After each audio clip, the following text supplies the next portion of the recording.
ভালো করে বোঝার চেষ্টা করো, বিশ্বাস করো আমার বিশ্বনবী হায়াতুন নবী নূর নবী মুফাক্কারে মাওজুদা মুহাম্মদ মুস্তাফা সাল্লাল্লাহু আলাইহি ওয়াসাল্লাম তিনি বলে গেছেন আজ থেকে 1000 বছর আগে, এ আমার সাহাবীরা তোমরা শোনো, আমি রাসূলুল্লাহ তোমাদেরকে জানিয়ে দিলাম আমার আল্লাহ পাক রব্বুল আলামিন এই মুহররম মাসের 10 তারিখে অর্থাৎ মুহররম মাসে আমার আল্লাহ পাক অনেক আশ্চর্য জিনিস ঘটিয়েছেন। জোরে বলুন না সুবহানাল্লাহ।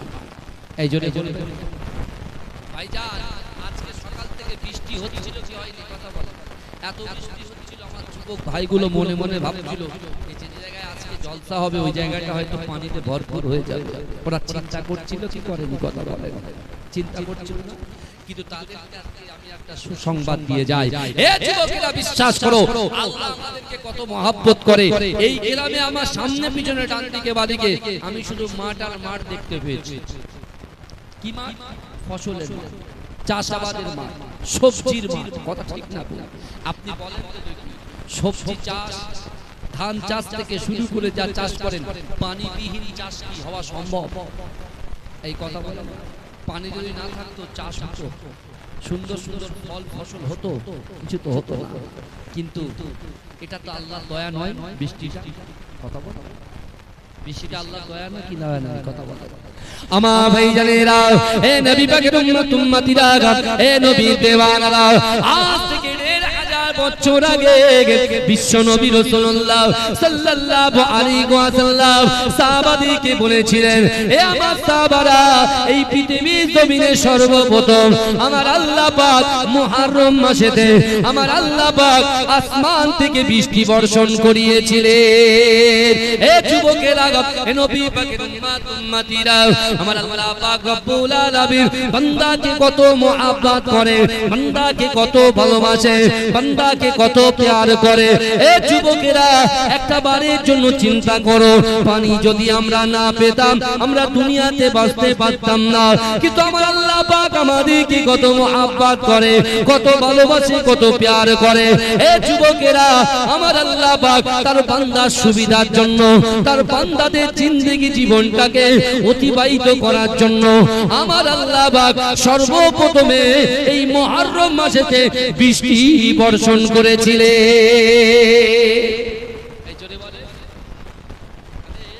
মুহররম মাসে আল্লাহ বৃষ্টি বর্ষণ করেছেন। জোরে বলুন না সুবহানাল্লাহ। শুধু তাই নয়, তাই নয়, হে যুবকেরা, হে নবী পাকের উম্মতিরা, দুনিয়ায় চলতে গেলে অনেক ভুল ভ্রান্তি ত্রুটি বিচ্যুত হয়ে যায়। হে যুবকেরা, আমার আল্লাহ পাক রব্বুল আলামিন সর্বপ্রথমে যখন হযরত আদম আলাইহিস সালাতু ওয়াস সালামকে আমার আল্লাহ পাক জান্নাতের ভিতরে সৃষ্টি করে আল্লাহ যখন জান্নাতের ভিতরে দিলেন, হে যুবকেরা, আমার আল্লাহ পাক রব্বুল আলামিন ওই আদম আলাইহিস সালাতু ওয়াস সালামকে বলেছিল, হে আদম, এই জান্নাতের ভিতরে তুমি খাও দাও মজ মস্তি সব কিছু করো, ওই গাছের কাছে তুমি যাবে না, গাছের ফল তুমি ভক্ষণ করবে না। হে যুবকেরা, আল্লাহ পাকের এই কথা শুনে হযরত আদম আলাইহিস সালাতু ওয়াস সালাম জান্নাতের এক প্রান্ত থেকে অপর প্রান্ত ঘুরতে লাগলেন। হে যুবকেরা, এমন একটা সময় এসে গেল যে সময়তে হযরত আদম আলাইহিস সালাতু ওয়াস সালাম একটা জায়গায় বসে নিজে মনে মনে চিন্তা করে, আল্লাহ পাক, না না না, এই জান্নাতের বাগানে আমার একা একা ভালো লাগে না।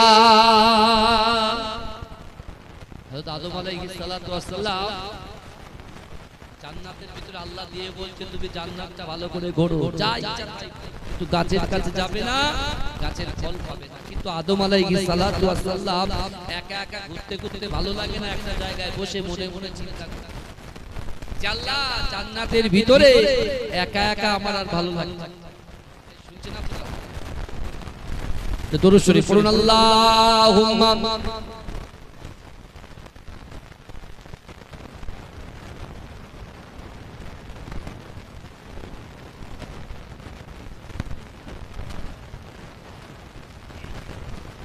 আমার বাবাজিরা ভাইরা, আদম আলাইহিস সালাতু ওয়াস সালাম মনে মনে যেটা করেছেন সেটা জানেন কে বলেন? এই কথা বলেন। আজকে আমরা এখানে বসে আছি, আমাদের অন্তরের খবর জানেন কে? আমার আল্লাহ জানেন, সবই আমার আল্লাহ। আগামী কাল কি করবেন, 1 বছর পরে আমরা কি করব, 10 বছর পরে কি করব, 20 বছর পরে কি করব, সব কিছু আমার আল্লাহ জানেন। জোরে বলুন।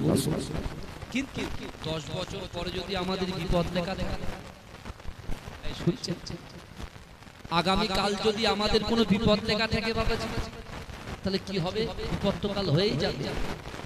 তাহলে কি বিপদ মুক্ত হওয়া যাবে না? বিপদ মুক্ত হওয়া যাবে না। জি হ্যাঁ, বিপদ মুক্ত হওয়া যাবে। কেমন করে যাবে? নামাজের মাসাল্লায় টাইম দিতে হবে, নামাজের মাসাল্লায় বসতে হবে, আল্লাহর কাছে মাথা নত করতে হবে, আল্লাহর কাছে চাইতে হবে, আল্লাহর কাছে অন্তরের কথা, দুঃখের কথা, কষ্টের কথা, মনের কথা আল্লাহর সঙ্গে বলতে হবে। কারণ আল্লাহ বলছে, বান্দা আমি আল্লাহ দোয়ার মাধ্যমে তোমার তকদীর পরিবর্তন করে দেব। আমরা এখানে বসেছি, দোয়া হবে কি হবে না কথা বলে। তা দোয়া যখন হবে, যদি আগামী কাল বিপদ হয়, সেই দোয়াটা করছে আল্লাহ আগামী কাল, আল্লাহ আমার ভাইরা যারা হাত তুলেছে, আল্লাহ আল্লাহ এদের প্রতি বিপদ আপদ বালা মুসিবত আপনি দূর করে দেন। দোয়াটা কবুল হয়ে যায়, আগামী কাল আপনার যে অ্যাক্সিডেন্ট হবার কথা ছিল, আপনার যে ক্ষতি হওয়ার কথা লেখা ছিল, আল্লাহ এই দোয়াটাকে কবুল করে ওই ক্ষতিটা থেকে আপনাকে বাঁচিয়ে দেবে। জোরে বলবেন, আর কি ফায়দা পাবো ভাই? আজকে তো আমরা বুঝি না, আমরা শুধু মনে মনে ভাবি, আমরা শুধু বলা দেখি, কটা হুজুর কটা গজল বলছে সেটা নোট করি।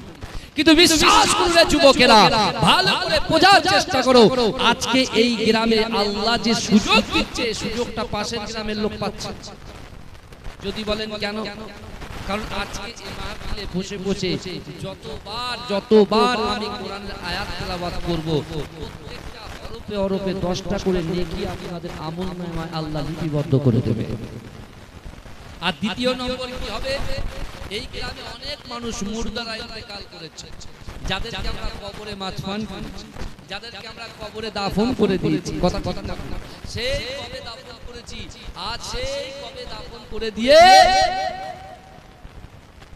তাদের মাটি দেওয়ার পরে আর তাদের খবর নেওয়ার কোনো সুযোগ, তাদের খবর নেওয়ার কোনো সময় পথ আমাদের আর হয়। কিন্তু আজকে আপনারা হঠাৎ এসে গেছে, যারা জান্নাতের বাগানে এসে গেছে, আমি তাদেরকে আজকে সংবাদ শুনিয়ে দিই, বিশ্বাস করেন আপনারা এই জান্নাতের বাগানে যতক্ষণ বসে থাকবেন, আপনাদের বাড়ি থেকে, আপনাদের গোত্র থেকে, আপনাদের কওম থেকে যারা ইন্তেকাল করে গহীন কবরে চলে গেছে, আল্লাহ পাক তাদের কবরের আযাবকেও মাফ করে দেবেন। এই জন্য বলবেন না, কারণ কারণ হচ্ছে তার বাড়ির সন্তানগুলো কোরআন হাদিস শোনার জন্য তারা জান্নাতের বাগানে বসেছে, কারণ তাদের ভায়া হয়ে আমরা দুনিয়ায় এসেছি, অর্থাৎ আমাদের নেকির একটা ভাগ তারা কিন্তু পাবে। জোরে বলুন। হযরত আদম আলাইহিস সালাতু ওয়াস সালাম তখন পৃথিবীর জমিনে আল্লাহ সব সৃষ্টি করেছেন, মানব জাতির মধ্যে শুধু বাপ আদমকে সৃষ্টি করেছেন। ভালো করে বুঝবেন, তা আদম আলাইহিস সালাতু ওয়াস সালাম জান্নাতের ভিতরে, আমার আল্লাহ পাক বলছে, আদম তুমি জান্নাতের ভিতরে খাও দাও মদ মস্তি সব করো, গাছের কাছে যাবে না, তুমি যাও সুন্দর করে বসো। সব কিছু ঘুরে আসার পরে একটা জায়গায় এসে বলছে, আল্লাহ আমার একা একা ভালো লাগে না। অর্থাৎ বাবা আদম আলাইহিস সালাতু ওয়াস সালাম চাইছে যে কেউ একজন যদি আমার সাথে হতো, তাহলে দুজনাই এই জান্নাতের বাগানের ভিতরে আনন্দ খুশির মধ্যে থেকে ঘুরতাম। জোরে বলুন না সুবহানাল্লাহ। আল্লাহ তার অন্তরের কথা, আল্লাহ তো অন্তর্যামী নাকি? আল্লাহ তো অন্তর্যামী, আল্লাহ তার অন্তরের কথা বুঝতে পারলেন, বোঝার সাথে সাথে আল্লাহ ফেরেশতাদেরকে হুকুম করলেন, হে আমার মালাইকা ফেরেশতারা তোমরা আদমকে ঘুম পাড়িয়ে দাও। জোরে বলুন না সুবহানাল্লাহ। হযরত আদম আলাইহিস সালাতু ওয়াস সালামকে ঘুম পাড়ানো হলো, হযরত আদম আলাইহিস সালাম ঘুমিয়ে গেল, আর আদম আলাইহিস সালাতু ওয়াস সালামের বাম পাজরের হাত থেকে আমার আল্লাহ পাক আমাদের মা হাওয়া আলাইহিস সালাতু ওয়াস সালামকে সৃষ্টি করলো। জোরে বলুন না সুবহানাল্লাহ। হাওয়া আলাইহিস সালাতু ওয়াস সালামকে যখন সৃষ্টি করলেন আল্লাহ পাক, তখন অপরূপ সুন্দরী একজন নারী আমাদের আম্মা জান মা হাওয়া আলাইহিস সালাতু ওয়াস সালাম, মা হাওয়া আলাইহিস সালাতু ওয়াস সালাম সামনে বসে আছেন, আর অপর দিকে আছেন কে? আদম আলাইহিস সালাম আমাদের আদি পিতা, তিনি কি আছেন? চোখ বুজিয়ে আছেন, বেহুশ অবস্থায় আছেন। আস্তে আস্তে আস্তে আস্তে তখন যখন তার হুঁশ ফিরল, তিনি চোখটা খোলার সাথে সাথে অপরূপ সুন্দরী নারীকে দেখতে পেলেন। দেখার সাথে সাথে নিজের হাতটাকে ওই নারী আমাদের আম্মা জানের দিকে হাতটা বাড়াতে লাগলেন। আল্লাহ বলছে, আদম খামোশ হয়ে যাও, দাঁড়াও। এই বুঝতে পারছেন? আল্লাহ বলছে দাঁড়াও, কি করছো তুমি এসব? কারণ একটা ছেলে একটা নারীর গায়ে হাত দেবে, একটা পুরুষ একটা নারীর গায়ে হাত দেবে, অত সহজ নাকি? মামার বাড়ির সম্পত্তি নাকি যখন ইচ্ছা যার তার গায়ে হাত দিয়ে দেবো? এই কথা বলে যখন ইচ্ছা যার তার গায়ে হাত দিয়ে দেবো, পিছন দিয়ে বাড়ি মারবো, হাত ধরবো, এই করবো সেই করবো। হে যুবকেরা, ভালো করে বুঝে যাওয়ার চেষ্টা করো। আজকে মুহররম মাসে আমরা যারা এখানে বসেছি ভালো করে বুঝবেন, দুনিয়া শুরু হওয়ার সময় থেকে বিশ্ব নবী রাসূল সাল্লাল্লাহু আলাইহি ওয়াসাল্লাম তিনি এই সকল বার্তাগুলো সাহাবাদেরকে দিয়েছিলেন। আর সাহাবাদেরকে বলে গেছিলেন, হে আমার সাহাবারা, আমি রাসূল যখন থাকবো না, আমার উম্মতের কাছে যেন এই কথাগুলো পৌঁছে যায়। জোরে বলুন সুবহানাল্লাহ। ছেলেরা একটা জিনিস মনে রাখবেন, আমরা যা কিছু করছি, যা কিছু করি, সবকিছু দেখেন কে? আল্লাহ দেখেন। গুনাহ করলেও আল্লাহ দেখেন, ভালো কাজ করলেও আল্লাহ দেখেন, মা বাপকে কষ্ট দিলে আল্লাহ দেখেন, মা বাপকে ভালোবাসলে আল্লাহ দেখেন, স্ত্রী হক আদায় করলে আল্লাহ দেখেন, স্ত্রী হক আদায় না করলে আল্লাহ দেখেন, বাপকে মহব্বত করলে আল্লাহ দেখেন, বাপকে মহব্বত না করলেও আল্লাহ দেখেন। তা সব কিছু দেখনেওয়ালা হচ্ছে আমার আল্লাহ। খুব সাবধানে আমাদের চলাচল করতে হবে, খুব। কারণ আমাদের আদি পিতা আদম যখন নিজে হাত ধরতে যাচ্ছেন, বলছে দাঁড়াও, তুমি হাত ধরার আগে কিছু নিয়ম বিধান কানুন আছে, সেগুলো পালন করতে হবে। বলছে কি? বলছে তোমাদের মোহর লাগবে, বিবাহ দিতে হবে। কারণ একজন নারী একটা পুরুষের কাছে হাত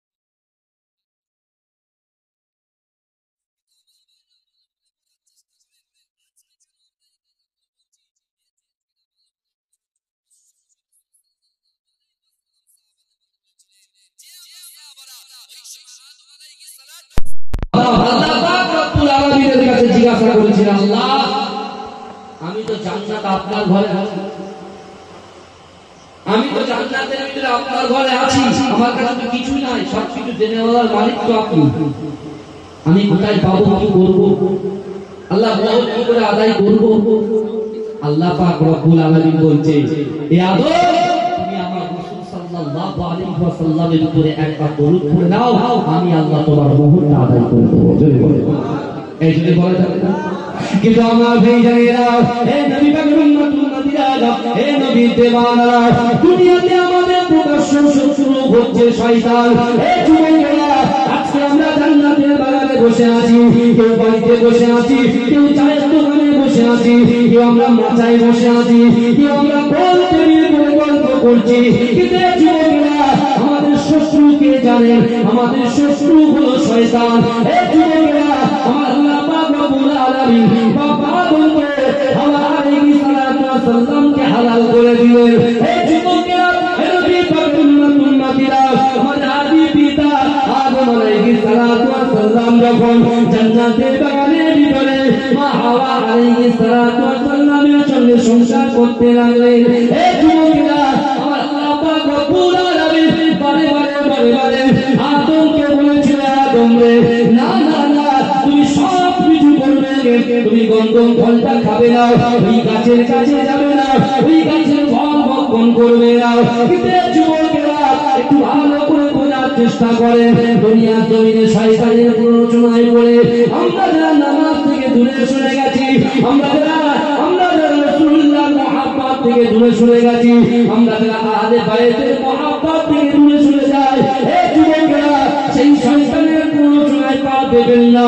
হে যুবকেরা, আদম আলাইহিস সালাতু ওয়াস সালামকে যখন শয়তান কোনো রকম ভাবে কাবু করতে পারে না, কোনো রকম ভাবে নিয়ন্ত্রণ করতে পারে না, ওই সময় শয়তান মা হাওয়া আলাইহিস সালাতু ওয়াস সালামের কাছে বারবার কথা বলতে বলতে মা হাওয়া আলাইহিস সালাতু ওয়াস সালামকে বলতে লাগলো, হে হাওয়া, তুমি কি জানো এই ফল যদি তোমার স্বামীকে তুমি একবার খাইয়ে দিয়ে দিতে পারো।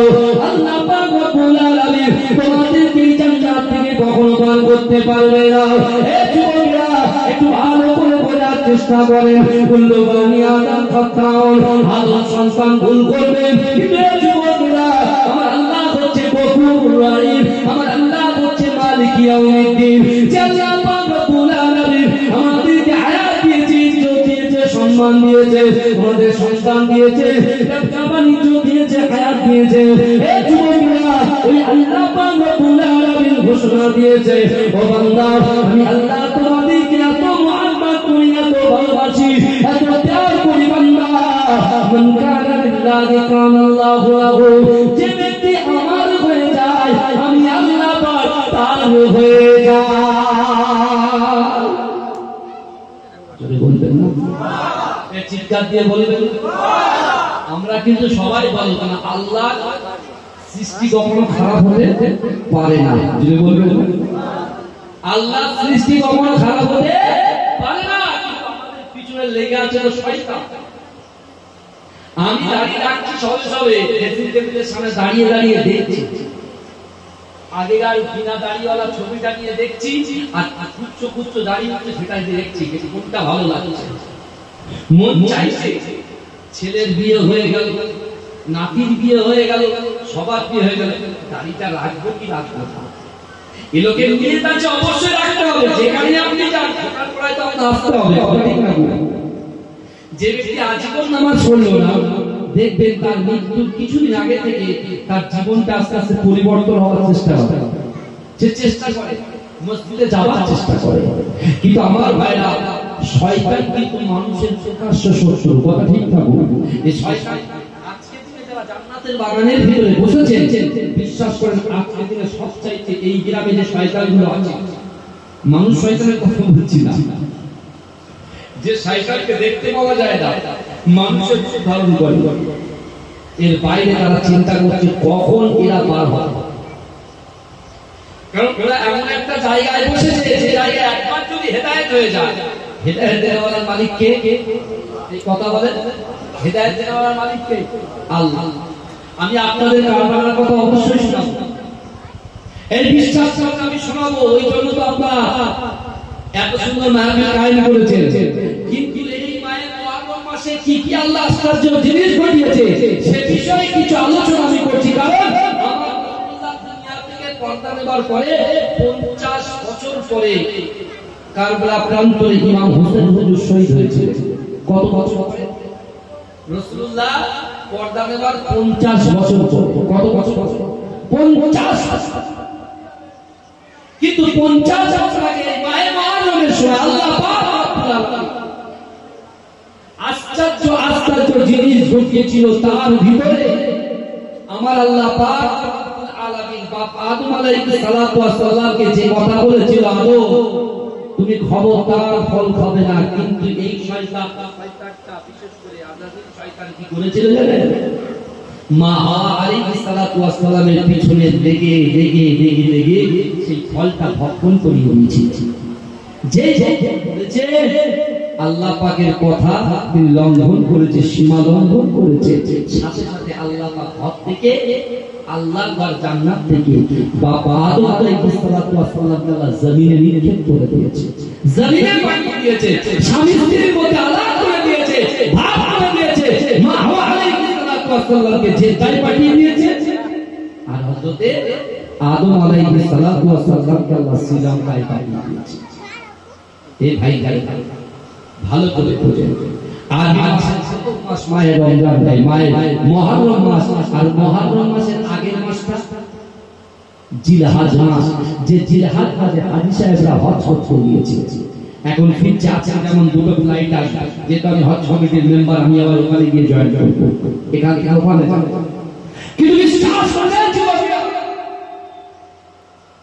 এই মুহররম মাসে আল্লাহ যে আশ্চর্য জিনিস ঘটিয়েছে, যেটা আমরা জান্নাতের বাগানে বসেছি, আমরা যে রাতের অন্ধকারে দিনের আলোতে প্রকাশ্যে অপ্রকাশ্যে কত গুনাহ করেছি, কত নামাজ ত্যাগ করেছি, কত খারাপ জিনিস এই চোখ দিয়ে দেখেছি, হাত দিয়ে কত খারাপ কাজ করেছি, পা দিয়ে হেঁটে হেঁটে কত বাজে জায়গায় গেছি।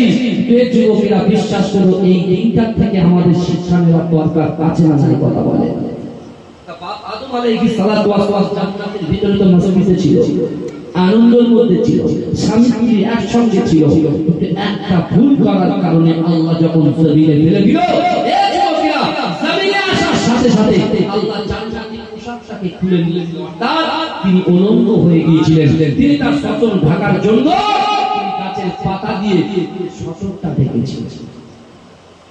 কিন্তু আমার ভাই জানেরা, হে নবী পাকের উম্মতিরা, হে নবী দেওয়ানা, একটু ভালো করে বোঝার চেষ্টা করেন। দুনিয়ার জমিনে আমরা যখন গুনাহ করি, ওই গুনাহ করে কখনো গুনাহ নিয়ে চিন্তা ভাবনা করি না। না না না, একদিন তো আমাদের মৃত্যু হয়ে যাবে। আল্লাহর কোরআন বলছে, বান্দা ইজা জাআলাকুম লা ইস্তাখিরুনা সাআতাও ওয়া লা ইস্তাকদিমুন। আল্লাহ বলে, বান্দা মৃত্যু যখন আসবে এক সেকেন্ড করা হবে না, এক সেকেন্ড দেরি করা হবে না। হে যুবকেরা, আল্লাহর কোরআন বলছে, ওয়াজাআত সাকরাতুল মাউত বিল হক, মৃত্যু যন্ত্রণা সত্য। হে যুবকেরা, ওই মৃত্যু যখন হয়ে যাবে তখন তুমি তওবা করতে পারবে না। হে যুবকেরা, মৃত্যু হওয়ার আগে, মৃত্যু আসার আগে নিজের জীবনটাকে পরিবর্তন করতে হবে। হে যুবকেরা, আজ থেকে 1000 বছর আগে বিশ্ব নবী রাসূলুল্লাহ সাল্লাল্লাহু আলাইহি ওয়াসাল্লাম মদিনার মসজিদে নববী শরীফে বসেছিলেন। হে যুবকেরা, আল্লাহ রাসূল যখন সাহাবাদেরকে নিয়ে বসে আছেন, হঠাৎ করে বিশ্ব নবী রাসূলুল্লাহ সাল্লাল্লাহু আলাইহি ওয়াসাল্লাম হঠাৎ চট করে কাঁদতে শুরু করলেন। হে যুবকেরা, আল্লাহ রাসূল যখন কাঁদেন, আল্লাহ রাসূলের সাহাবারা জিজ্ঞাসা করে, ইয়া রাসূলুল্লাহ, হাবিবাল্লাহ, আপনি এমন করে চট করে কেন কাঁদেন? ওই সময় তো নবী বলতে লাগলেন, হে আমার সাহাবারা, আমি রাসূলুল্লাহ কাল কিয়ামতের আগের কথা চিন্তা করি। না না না, আমি রাসূল যখন দুনিয়ার জমিনে থাকব না, আমার উম্মতিরা দিনের বেলা মুমিন হয়ে যাবে, রাতের বেলা কাফের হয়ে যাবে, আবার রাতের বেলা মুমিন হয়ে যাবে, দিনের বেলা কাফের হয়ে যাবে। না না না, আমার শরিয়াত থেকে অনেক দূরে সরে যাবে। হে যুবকেরা, আমার বিশ্ব নবী রাসূলুল্লাহ সাল্লাল্লাহু আলাইহি ওয়াসাল্লাম যখন বসে আছে, আল্লাহ রাসূলের কাছে জিবরাইল এসে আল্লাহ রাসূলকে বললেন, ইয়া রাসূলুল্লাহ, হাবিবাল্লাহ, আপনি যখন দুনিয়ার জমিনে থাকবেন না, আপনার নামে অনেকে কালেমা পড়বে, আপনাকে নবী বলে বিশ্বাস করবে। ইয়া রাসূলুল্লাহ, হাবিবাল্লাহ, এমন একটা সময় আসবে আপনার উম্মতের ভিতর থেকে কিছু উম্মত আপনার আহলে বাইতকে তার দ্বারা প্রান্তরে শহীদ করে দেবে। হে যুবকেরা, আল্লাহ রাসূল কাঁদতে লেগেছে। আমার রাসূলুল্লাহর কান্না দেখে আল্লাহ রাসূলের সাহাবারা জিজ্ঞাসা করে, ইয়া রাসূলুল্লাহ, হাবিবাল্লাহ, আপনি এমন করে চট করে কাঁদবেন না। হে যুবকেরা, মদিনাওয়ালার মহব্বত আমাদের উপরে কতটা আছে দেখেন দেখি। হে যুবকেরা, বিশ্ব নবী রাসূলুল্লাহ বলেছিলেন, হে আমার সাহাবারা, আমি রাসূলুল্লাহ তোমাদেরকে জানিয়ে দিলাম, না না না, আমি রাসূলুল্লাহ সব কিছু সহ্য করতে পারি, আমার উম্মত জাহান্নামে যাবে, আমি রাসূলুল্লাহ এটা কখনো সহ্য করতে পারি না। যদি বলবেন আল্লাহ রাসূল তখন জীবিত, আয়াতে আছে, আর আমার রাসূলুল্লাহ ভাই পর্দা নিয়েছেন, আমার রাসূল কিন্তু এখনো জিন্দা। জোরে বলেন, এই জোরে বলবেন না ভাই জান। রাসূলুল্লাহ বসে বসে ভাবছেন যে আগামী দিনে এই দিনের কথাটা ভাবছেন ১৫০০ বছর আগে। কারণ আমরা খেয়াল খুশি চলি, আমরা আমাদের জিন্দেগিটা খেয়াল খুশি বানিয়ে ফেলেছি।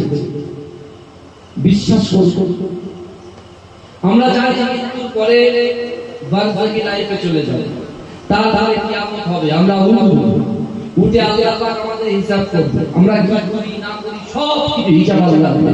যদি আমরা ভালো কাজ করি আমরা জান্নাতে যাব, খারাপ কাজ করলে জাহান্নামে যাব। কথা ঠিক না? হ্যাঁ হ্যাঁ। কিন্তু আমরা সব বুঝি, কিন্তু শয়তান আমাদেরকে এমন ভাবে বেষ্টন করেছে, যেমন আদম আলাইহিস সালাতু ওয়াস সালামকে জান্নাত থেকে বার করার ভুলে গেছিল। এই কথা বলে শয়তান। আমি আপনি আমরা সব ভালো, কিন্তু শয়তান তো আমাদের সর্বনাশটা করছে। এখন শয়তানের থেকে দূরে থাকবেন কি করে? শয়তান থেকে আমরা দূরে থাকব। সদা সর্বদা আমাকে আপনাকে আমাদিগকে আল্লাহর ভয় আপনার দিলের ভিতরে আনতে হবে, রাসূলুল্লাহর মহব্বত আনতে হবে, আর নামাজের মাসাল্লাটা ভালো করে ধরতে হবে। তাহলে শয়তান আমার আপনার কাছ থেকে দূর হয়ে যাবে। জোরে বলে না ভাই, তো চোখবিটা না নারে দেখবি, নারে দেখবি। আজকে আমরা যারা এসেছি ওদিকে আল্লাহ দুজনকে স্বামী স্ত্রীকে আলাদা করে দিলেন, বললেন কি বললেন না? কথা বলে আদম আলাইহিস সালাতু ওয়াস সালামকে কোথায় দিলেন? আল্লাহ শ্রীলঙ্কায় পাঠিয়ে, আর মা হাওয়া আলাইহিস সালাতু ওয়াস সালামকে চিন্তায় পাঠালেন। একটা ভুল করেছে, কটা? এই কথা বলে ভুল মাত্র একটা করছে আমাদের দাদা। এই একটা ভুলের কারণে কত বছর কেঁদেছেন? কথা বলে কত বছর কেঁদেছেন? 300 থেকে 350, 300 থেকে 350 বছর শুধু কেঁদেছেন। স্বামী স্ত্রী আলাদা, কেউ কারোর সঙ্গে সাক্ষাৎ হয়। সে আছে আরব কান্ট্রিতে, কে আমাদের আম্মা জান, আর বাপ আছে শ্রীলঙ্কা। কি করে দেখা হবে? এই কথা বলে। কিন্তু আমার ভাই জানেনা, হে নবী উম্মতিরা, হে নবী দিওয়ানারা, একটু ভালো করে বোঝার চেষ্টা করে। আমার আল্লাহ পাক রব্বুল আলামিন বান্দাকে কত মহব্বত করে, বান্দাকে কত সুযোগ দেয়। হে যুবকেরা, আমার আল্লাহ পাক রব্বুল আলামিন ওই সময়তে সব কিছু দেখে। আদম আলাইহিস সালাতু ওয়াস সালাম কেঁদে কেঁদে কেঁদে কেঁদে জালে হয়ে যায়। আমাদের আদি আম্মা জান হাওয়া আলাইহিস সালাতু ওয়াস সালাম কেঁদে কেঁদে কেঁদে কেঁদে জালে হয়ে যায়। ও রব্বুল আলামিন আল্লাহ পাক, আমরা শয়তানের প্ররোচনায় পড়ে ভুল করে ফেলেছি। আল্লাহ আপনি আমাদের মাফ করে দেন, আল্লাহ আপনি আমাদেরকে ক্ষমা করে দেন। হে যুবকেরা, হে নবী পাক উম্মতিরা, হে নবী দেওয়ানারা, একটু ভালো করে বোঝার চেষ্টা করে। এমন একটা দিন আল্লাহ দেখে দিয়েছে আরাফাতের ময়দানে। আমার আল্লাহ পাক রব্বুল আলামিন, আল্লাহ পাক রব্বুল আলামিন এই মাহে মুহররম মাসে আমাদের আদি পিতা মা হাওয়া আলাইহিস সালাতু ওয়াস সালাম, আদি আব্বা জান মা আদম আদি আব্বা জান আদম আলাইহিস সালাতু ওয়াস সালাম, আম্মা জান মা হাওয়া আলাইহিস সালাতু ওয়াস সালামের ওই গুনাহটাকে 300 থেকে 350 বছর পরে আমার আল্লাহ তাআলা যখন হয়ে গেছে, আমার আল্লাহ পাক একটা দোয়া দিয়ে দিয়েছেন, রব্বানা যালামনা আনফুসানা ওয়া ইন লাম তাগফির লানা ওয়া তারহামনা লানাকুনান্না মিনাল খাসিরিন। হে যুবকেরা, এই মাহে মুহররম মাসে আল্লাহ পাক আমার আম্মা জানের, আমার আব্বা জানের তওবাটাকে কবুল করেছে। এই জোরে বলা যাবে না? তাহলে মুহররম মাসটা হচ্ছে কি? কবুলিয়াতের দিন। যত দোয়া করেছো আল্লাহর কাছে মাফ চাও, আল্লাহ ক্ষমা করে দেবে। জোরে বলবেন না? এই জোরে বলা যাবে না? কিন্তু আমার ভাইরা, এখন বিশ্ব নবী রাসূল সাল্লাল্লাহু আলাইহি ওয়াসাল্লাম তিনি আজ থেকে 1000 বছর আগে সাহাবাদেরকে বলেছিলেন, আমার সাহাবারা শুনো, আমি রাসূলুল্লাহ তোমাদেরকে জানিয়ে দিলাম, আমি যখন পর্দা নেব, আমার ঘরে আমার সাহাবাদের ভিতর থেকে একজনের সন্তান সে আমার হুসাইনকে কারবালা করে শহীদ করবে। বুঝতে পারছেন? যদি বলেন একটু ব্যাকে গিয়ে ভালো করে বুঝিয়ে দেয় কারণটা কি, কার সন্তান। কারবালা ঘটনা বলতে গেলে নানান রকম কিতাব থেকে নানান রকম ইখতিলাফ আছে। কিন্তু আমার ভাইরা, মুয়াবিয়া, হযরত মুয়াবিয়া রাদিয়াল্লাহু তাআলা আনহু আল্লাহর রাসূলের একজন সাহাবা, যোগ্য সাহাবা। এই বুঝতে পারছেন? তিনি খুব অসুস্থ হয়ে যান, এত অসুস্থ হয়ে যান, এত অসুস্থ হয়ে যান যে আল্লাহর রাসূলের কাছে এসে বসে, ইয়া রাসূলুল্লাহ আপনি দোয়া করুন যেন আমার শরীরটা সুস্থ হয়ে যায়। আল্লাহর রাসূল বলেছিল, এ মুয়াবিয়া, তুমি তো বিবাহ করোনি, তুমি তো বিবাহ করোনি, কিন্তু তুমি যদি বিবাহ না করো তোমাদের রোগ সারবে না। এই শুনছেন? শুনছে মুয়াবিয়া বলছে ইয়া রাসূলুল্লাহ বিবাহ হবে না কেন? আমি তো শুনেছি যে আপনার সাহাবাদের ভিতর থেকে একজন সাহাবার পুত্র সেই আমার ইমাম হুসাইন কে শহীদ আমি বিবাহ আল্লাহ যেটা করেন আল্লাহ সবকিছু লিপিবদ্ধ করে রেখেছে। অনেকে ভাবে এই কাজটা আমি জীবনে ভাবিনি, আমার দ্বারা হয়ে গেল, আমার দ্বারা হয়ে গেল। এই যুবকেরা ভালো করে বোঝার চেষ্টা করো। আল্লাহ রাসূল বলেছিলেন আমরা সাহাবারা শোনো, আমি রাসূলুল্লাহ তোমাদেরকে জানিয়ে দিলাম আমার হাসান হুসাইনকে যারা মহব্বত করলো আমি রাসূলকে মহব্বত করব, আর যারা রাসূলকে মহব্বত করলো আল্লাহ তাদেরকে মহব্বত করবে। এই জন্য বলা যাবে